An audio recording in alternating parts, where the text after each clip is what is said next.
You don't like altruists. I disapprove of them. I regard them as evil. Okay, but what's bad about the person who wants to help other people? Well, to begin with, that's the big mistake. People can want to help other people properly and with very good reasons, but that isn't altruism. Altruism doesn't mean merely helping people. It means sacrificing yourself to others, placing the interests of others above your own. It's the self-sacrificing person who is an altruist. And what's wrong with that?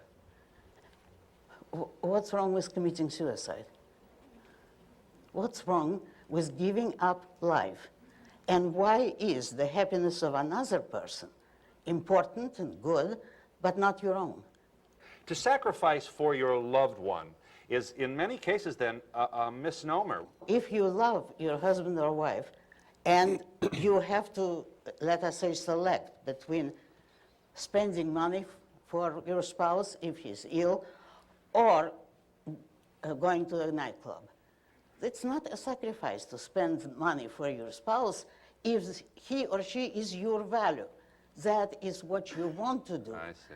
But if you let, for instance, your husband die in order to save the neighbor's husband or your wife, that would be altruism. What is self-sacrifice? You say that you do not like the altruism by which we live. You like a certain kind of Ayn Randist selfishness. I would say that I don't like is too weak a word. I consider it evil. And self-sacrifice is the precept that man needs to serve others in order to justify his existence, that his moral duty is to serve others. That is what most people believe today. Well, yes, we're taught to feel concerned for our fellow man, to feel responsible for his welfare, to feel that we are, as religious people, might... And again, this may be, you know, a lot of people have never heard something like this before. Or you've heard it, but in just a negative, with a negative connotation, with a negative light attributed to it. It's a radical idea if you never thought about it.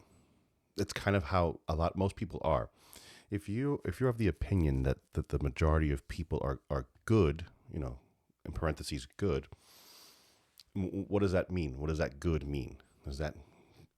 I think the majority of people ultimately think that good is someone that ultimately will not do harm to another person. Okay. I mean, that's fine. If you are of the opinion that the majority of people will forego their, you know, forego or give up something that's dear to them in order to benefit a third person, you know, another party, you're gonna, you know, it's gonna be a rough road for you. You know, people aren't just throwing money out their windows or, you know, pulling up to people and saying, just take all my stuff, or sacrificing all their time. You know, I mean, when's the last time somebody asked you to help me move? You know, I'm moving apartments. That's a pretty big, you know, it's kind of a big ask, you know, especially in today's, you know. So to her point, I think that the majority of society is already kind of like in that line, in that frame, in that lane. It's just a question of accepting that as a truth. And once you understand that, then, you know, kind of her philosophy leads you to believe that if you do good for you, then in turn, everyone will do good for themselves, and then we can all be good, in a sense. But let's keep this going. I put it, children under God and responsible one for the other. Now, why do you rebel? What's wrong with this philosophy? But that is what, in fact, makes man a sacrificial animal. That man must work for others, concern himself with others, or be responsible for them. That is the role of a sacrificial object. I say that man is entitled to his own happiness and that he must achieve it himself, but that he cannot demand that others give up their lives to make him happy. She's been in the game for a while, man. I want to help people. I want to do good for other people. What's so bad about that? Nothing. If you do it by your own choice, and if it's not your primary aim in life, and if you don't regard it as a moral virtue, on those conditions, it's fine to help people if you want to. Why can't I think of it as a moral virtue? I mean, can't I take some vows for myself for doing all these good things? Because that would be cannibalism. Because that would mean that you preach altruism, which means not merely kindness, but self-sacrifice. It means that you place the welfare of others above your own, that you live for others for the sake of helping them, and that justifies your life. That's I think a lot of people, they kind of wince, especially people that have a religious background, because that's kind of one of the tenets of many religions, right? Is help your fellow man, turn the other cheek, or, I mean, you can go on and on. But it's good to have your ideas pushed. It's good to have. It's the only way to develop an argument. It's the only way to develop a self, I think. If you've been spoon fed or have come into this world and just have the knowledge base that you have, and you run with that, and you never really go further in your ideas, or they're never challenged. I think that's a big problem with. Well, it's a big problem with younger people because they haven't had the opportunity to hear these ideas and take them in and just process them. And one of the issues that we have now is that I think maybe the youth now, or that's always been something that's associated with the young people. They don't want to hear the other idea, right? They are triggered, or whatever buzzword you have, that idea triggers them, makes them feel uncomfortable, and they don't even want to allow it to process. You should always listen to counter argument. It's going to make your argument better. It's also going to let you know if you have the right argument. Maybe you're wrong. Maybe you're flawed. Let's keep it going. It's immoral, according to my morality. I don't understand why you have to be so harsh in your evaluation of those people. Why call it immoral? Why don't you just say, why don't you say it's a waste of time? Why pass judgment on me? Because look at the state of the world today. Guys, please give me a like, give me a subscribe. Helps out the channel a lot. Really appreciate you. Yeah. And you cannot be harsh enough on those who created it. And those who created it are the philosophers of altruism. It's those who preach self-sacrifice, selflessness, self-abnegation, all the anti-self theories, which means anti-man. All those who demand man's sacrifice, they have succeeded, and look at the results in the world. That's a theory or a way of life or a philosophic idea which is advanced by religions, that we should sacrifice for others. That's right. All right, I want to make sure I understand you, Miss Rand. Why is it so... I'm still not quite sure why you're so harsh on those who would sacrifice for other people. Because I look at them. Just look at them. Because they don't hesitate to sacrifice whole nations. Look at Russia.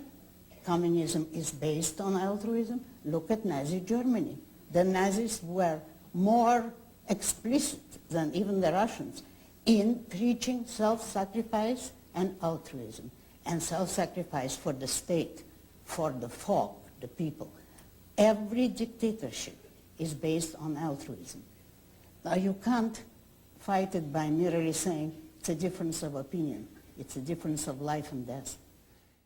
She once wrote, "Do you know that my personal crusade in life, in the philosophical sense, is not merely to fight collectivism, nor to fight altruism. These are only consequences, effects, not causes. I am out after the real cause, the real root of evil on earth, the irrational." Maybe you've heard it. Happiness comes from making other people happy. Oh, yes, who hasn't heard it? And that's the trouble. Let's aim at the day when people will not hear it anymore because it isn't true, it isn't justifiable, and the first question you would have to ask is why? Why is it good to want others to be happy, but not yourself? And I suppose you will be told that, well, but they will work for your happiness and not their own. Well, it's like an exchange of Christmas presents that neither party wants, but that you have to exchange presents and you're not allowed morally to do something for yourself. How great of a point is that, right? And again, I mean, I'm sure you guys, if through watching the videos, you'll understand, my thoughts and processes and everything. But such a great point, right? Like, so you're doing good for others so that others will do good for you. Why don't you just do good for yourself, right? Keep it going. Whereas what I say, you can make others happy when and if those others mean something to you selfishly. If you love them, then you want to make them happy. Fine. If you don't love them, that's not a moral crime. You don't have to love everybody. You cannot love everybody because it's a meaningless expression. You can love only those whom you value, and if they contribute to your happiness, you contribute to theirs. That's fine. But each one of you has to be selfish about it. Supposing somebody were in love with you and said, I love you because you're so bad, so I sacrifice myself and I'm going to love you. Would you accept that, or would you say it's the most... No, sir, I wouldn't either. That's the most insulting thing anyone could have said to you, and yet that's what altruism would demand. And there is a great Russian writer who tried to practice it, Dostoevsky, who did marry a poor, stupid little seamstress whom he didn't love at all, out of the desire to make her happy, you see. The end of it was she committed suicide. Now that is an altruist practice. That's what altruism leads to. How about it's more blessed to give than to receive? Well, that's obviously the welfare state. That's a clearly motivated slogan. To please give me something and you'll be blessed, but I will keep your material goods. Now, you don't mind getting presents, do you?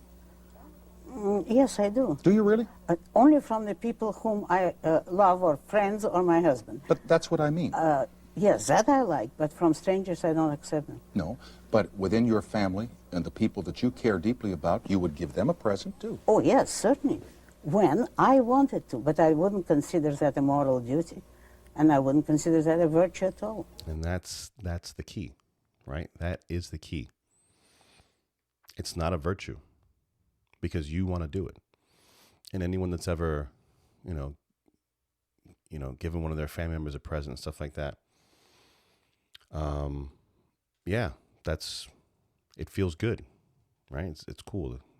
They open it. It's something you thought about that they are thinking that they want, and you give it to them, and they're happy, and that makes you happy, and then everybody's happy.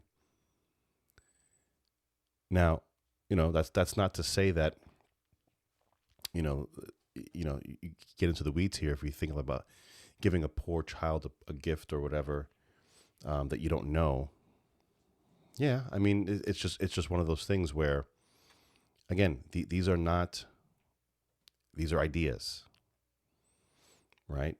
Can you feel happy by giving a poor child a gift you've never seen before? Sure, I'm sure you that would make you feel good. I'd be interested to ask her that question and see what she would think about that. But again, if that's something, but I guess to her point it would be, well, if that's something that is going to make you happy, seeing that, then it's a good thing in her definitions. You're giving a child that doesn't have that a gift. But yeah, again, guys, these are all ideas that we need to explore. We need to understand. We need to unpack them because that's how societies are shaped. They're shaped with ideas. And we just need to challenge our views, challenge our ideas. These are old ideas. A lot of people really hate them, and they rail against them. And you'll be able to go down the line, the YouTube rabbit hole, and just find people just, tearing these things apart, but they still need to be understood and discussed. Thank you guys so much for joining me. This was a really interesting video. We'll see you again on another one.